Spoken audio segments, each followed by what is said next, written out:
Hello guys, இன்றைக்கி செல்வி cooking சேனலில் அசோகா அல்வா தான் பார்க்க போகிறோம். அதுக்கு அரை கிளாஸ் பாசிப்பருப்பு எடுத்துக்கிட்டு நல்லா வாஷ் பண்ணிக்கணும். 3 டைம்ஸ் வாஷ் பண்ணிவிட்டு அதில் அரை சொம்பு தண்ணி ஊற்றி 3 விசில் வச்சு எடுத்துக்கோங்க. விசில் அடங்கினதுக்கப்புறம் அதை ஆற வச்சுட்டு மிக்சியில் நல்லா ஃபைன் பேஸ்ட்டாக அரைச்சி எடுத்துக்கணும்.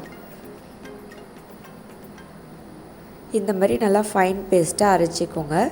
அதுக்கப்புறம் ஸ்டவ் ஆன் பண்ணிவிட்டு அதில் குக்கரை வச்சுட்டு அதில் நெய் ஊற்றிக்கணும். ஃபஸ்ட்டு 3 டேபிள் ஸ்பூன் நெய் ஊற்றிக்கோங்க. நெய் சூடானதும் அதில் 2 டேபிள் ஸ்பூன் கோதுமை மாவு சேர்த்துக்கோங்க. கோதுமை மாவு சேர்க்குறப்ப சிம்மில் வச்சுக்கோங்க, தீஞ்சி போயிடும் இல்லாட்டி. கோதுமை மாவு சேர்த்துட்டு நல்லா வறுத்துக்கணும். அது வறுக்கிறப்பே நல்லா ஸ்மெல் வரும். லைட் ப்ரௌனிஷாக வர்ற மாதிரி வறுத்துக்கோங்க 1 நிமிஷம். அதுக்கப்புறம் நம்ம அரைச்சி வச்ச பாசிப்பருப்பு பேஸ்ட்டை இதில் சேர்த்துக்கணும். சேர்த்துட்டு நல்லா மிக்ஸ் பண்ணி விட்டுட்டு இனிப்பு எடுத்து காட்டுறதுக்காக அதில் 1 சிட்டிகை உப்பு சேர்த்துக்கணும்.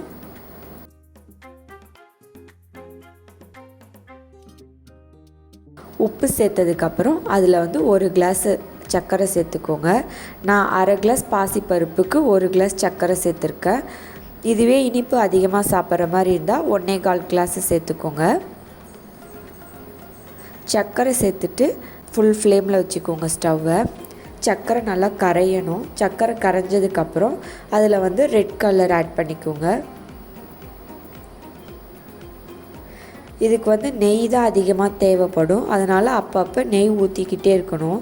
அப்போ தான் அடி பிடிக்காமல் நல்லா வரும் பதம்.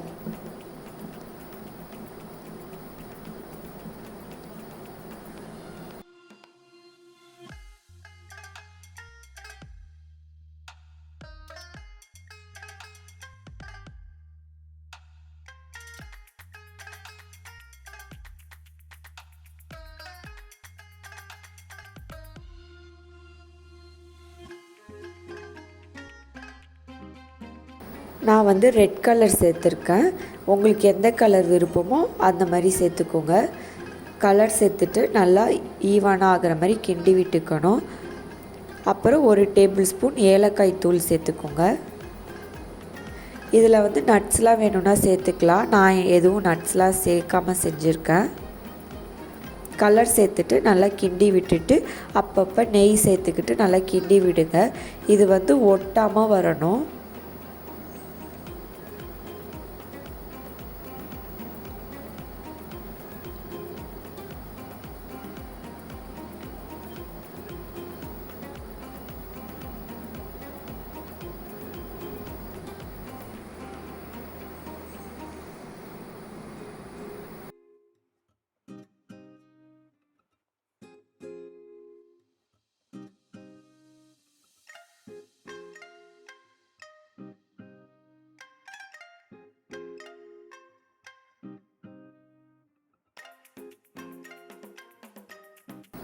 இந்த மாதிரி நிறைய நெய் ஊற்றி கிண்ட தான் அது நல்லா அல்வா பதத்துக்கு வரும்.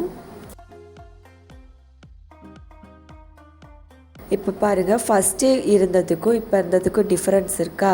இந்த மாதிரி நம்ம கரண்டியை வச்சு கிண்டுறப்ப ஒட்டாமல் சுருண்டு வரணும். இந்த மாதிரி ஸ்டேஜ் வந்ததும் ஸ்டவ் ஆஃப் பண்ணிவிட்டு சர்வ் பண்ணணும். நல்லா டேஸ்ட்டாக இருக்கும். ட்ரை பண்ணி பாருங்கள். மறக்காமல் செல்வி குக்கிங் சேனலுக்கு சப்ஸ்கிரைப் பண்ணிவிடுங்க. தேங்க்யூ.